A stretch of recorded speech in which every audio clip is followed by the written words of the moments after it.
Hello guys! Welcome to my vlog.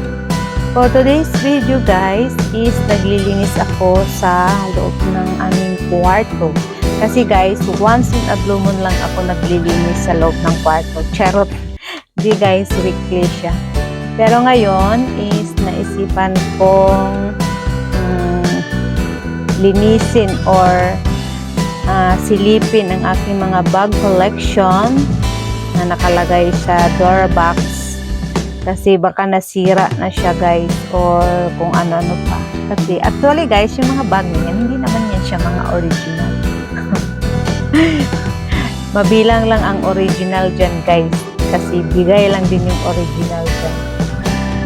Yung mga bigay lang din yan galing abroad. Yung iba dyan guys is mga binili ko din yung mga ano lang, mga classic. Kasi hindi ko afford yung mamahalin guys na bag. Kaya charot-charot lang yan ganyan. Kunwari signature bag pero hindi naman pala. At least may bag tayong magamit guys, diba? Charot-charot lang tayo. Basta lang may magamit na bag. Yung iba dyan nagamit ko na, yung iba hindi pa. Kaya sinilip ko sila, binisita ko kung okay pa ba sila dyan sa loob, kung nakakahinga pa ba sila guys. Ayan, pamain, kulay red. Yes guys, yung mga siya, mga maliliit lang siya na bag, ilan lang yung malaki ko dyan for travel. Pero mostly dyan is carry bells lang na bag. Pang simba, pang lang, pang sosyalan, pang gala-gala. Yan lang ang mga bag na ko.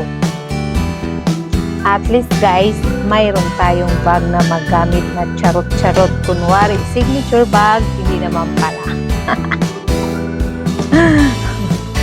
Yes guys, yung iba dyan is mga class A lang yan. Yung iba dyan is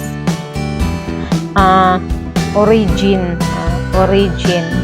Kasi yung iba dyan is origin yung mga bigay. Kasi may galing Kuwait, may galing Australia,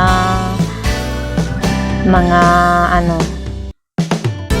mga tawag dyan, bigay. So, tanggapin natin guys kasi binigay nila. O diba? Hindi naman masamang tumanggap ng mga bigay. Yes, ang ambisyosang egg. Marami siyang bag collection pero hindi naman siya ginagamit. Charot-charot lang dyan sa sa loob ng lagayan ng mga bag niya. Never mind na lang sa guys, sa background kasi nasa loob tayo ng kwarto, kasalukuyang naglilinis. Kaya mayroong mga dyan, hanger, mga sampay-sampay dyan. Kaya keep on watching. Hope you enjoy.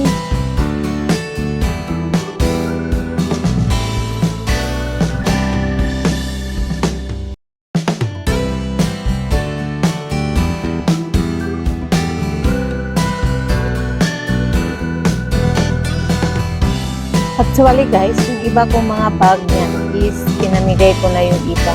Kasi yung iba, hindi ko type at hindi ko din masyadong magagamit. Kaya pinamigay ko na lang siya. Kaysa sa magmukmuk dyan sa loob. So, binigay ko na lang din para mapakinabangan ng taong binigyan. Kaya, marami din akong naging bag collection guys. Yung iba pinadala ko dun sa amin. Yung iba binigay ko sa taong gusto kong bigyan. Charot-charot lang yan na bag guys. Bag na pang mayaman.